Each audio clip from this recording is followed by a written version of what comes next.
스가랴서 13장 1절부터 9절까지의 말씀입니다. 한 절씩 교도가여 읽도록 하겠습니다. 그날에 죄와 더러움을 씻는 셈이 다윗의 족속과 예루살렘 주민을 위하여 열리리라. 만군의 여호와가 말하노라. 그날에 내가 우상의 이름을 이 땅에서 끊어서 기억도 되지 못하게 할 것이며 거짓 선지자와 더러운 귀신을 이 땅에서 떠나게 할 것이라. 사람이 아직도 예언할 것 같으면 그 낳은 부모가 그에게 이르기를 내가 여호와의 이름을 빙자하여 거짓말을 하니 살지 못하리라 하고 낳은 부모가 그의 예언할 때 칼로 그를 찌르리라. 그날에 선지자들이 예언할 때 그의 환상을 각기 부러워할 것임. 사람을 속이려고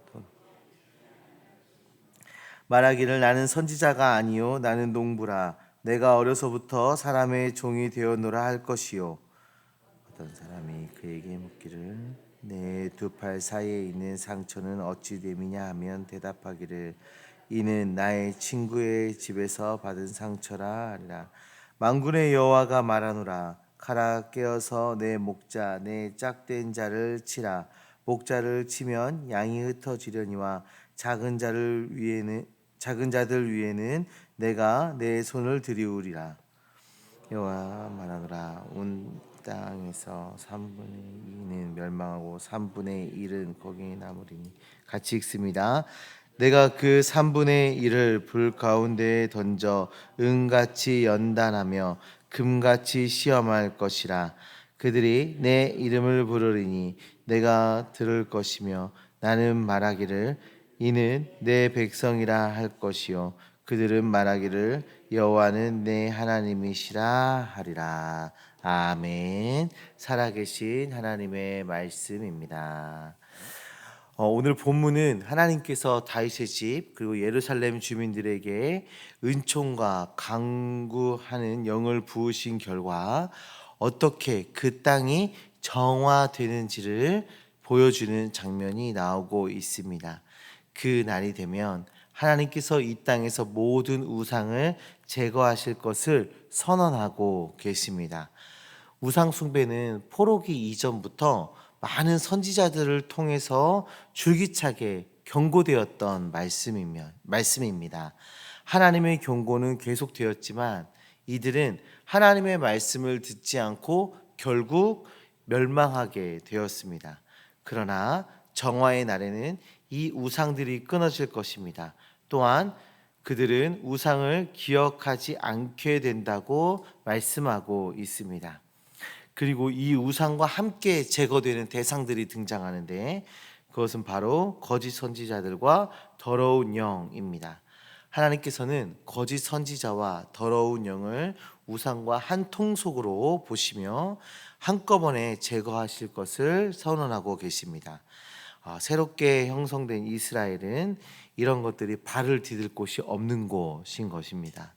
3절의 말씀에서 이 정결함과 순수성에 대해서 더욱 강조하여 말하고 있는데요. 부모들에게 가장 약한 부분이 자녀 아니겠습니까? 자녀에 대한 문제는 자녀에게는 무조건적인 사랑을 보이는 것이 부모이죠. 그런데 자녀가 거짓 선지자로 살아간다면 그 자녀를 용납하지 않는 모습을 오늘 본문에서 그리고 있습니다. 마치 이것이 무지막지한 모습처럼 보일 수 있지만 그만큼 공동체가 신앙의 순수성과 순결을 가장 우선순위에 두고 있는 것을 볼 수가 있어요. 그리고 이어서 거짓 선지자들의 그 모습들을 묘사해 주고 있는데 이들은 자신들을 드러내기 위해서 털옷을 입고 다녔습니다. 열왕기상 19장을 보면 엘리야가 털옷을 입고 다니는 것이 마치 전통처럼 돼서 선지자들이 털옷을 입고 다녔어요. 근데 이 거짓 선지자들도 참 선지자처럼 보이기 위해서 엘리야처럼 털옷을 입고 다녔습니다. 그런데 그들이 털옷을 입지 않게 됩니다. 그리고 환상을 봤다고 자랑하기는커녕 자기를 숨기게 되죠. 뿐만 아니라 자신은 선지자가 아니라 농부다라고 말합니다. 아모스 7장 14절에 아모스가 아마샤에게 대답하여 이르되 나는 선지자가 아니며 선지자의 아들도 아니라 나는 목자요 뽕나무를 재배하는 자로다라는 말씀이 연상되는 장면이기도 하죠. 그리고 6절의 말씀을 보시면 어떤 사람들이 거짓 선지자들에게 묻습니다. 두 팔 사이에 난 상처는 어찌 됨이냐? 그럼 선지자들이 뭐라고 대답하나요? 친구 집에서 받은 상처다라고 대답을 합니다. 이 말씀이 마치 그 앞에 부모의 찌름과 연결이 되는 것처럼 보이지만 더 자연스러운 설명은 열왕기상 18장 28절에서 찾아볼 수가 있어요. 이에 그들이 큰 소리로 부르고 그들의 규례를 따라 피가 흐르기까지 칼과 창으로 그들의 몸을 상하게 하더라. 이 말씀은 엘리야가 바알의 선지자들과 대항하여 싸우는 장면에서 나온 말씀인데요. 궁지에 몰려 있는 바알의 선지자들이 바알의 관심을 끌기 위해서 자해하는 장면입니다. 거짓 선지자들은 종종 이런 모습들을 보였어요. 그때 얻은 상처를 친구 집에서 얻은 상처다라고 둘러대고 있는 거예요. 그러니까 거짓 선지자들이 활동을 하면서 이렇게 자해하고 칼로 자기의 몸을 상하게 했던 그런 상처들을 이제는 숨기면서 친구 집에서 얻은 상처다라고 둘러대고 있는 거예요. 성도님들 완전한 반전이 일어난 것입니다.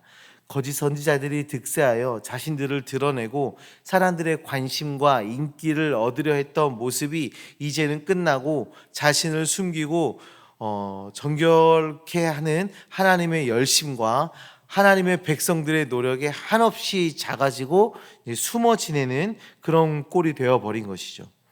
결국 하나님께서 이루실 일은 거짓을 없애고 순결함을 이루는 것입니다. 이 하나님의 마음을 안 우리는 신앙의 순수성을 지키기 위해서 전심전력해야 돼요. 하나님이 원하시는 모습은 이렇게 그 신앙의 순수성을 지켜가는 것이죠.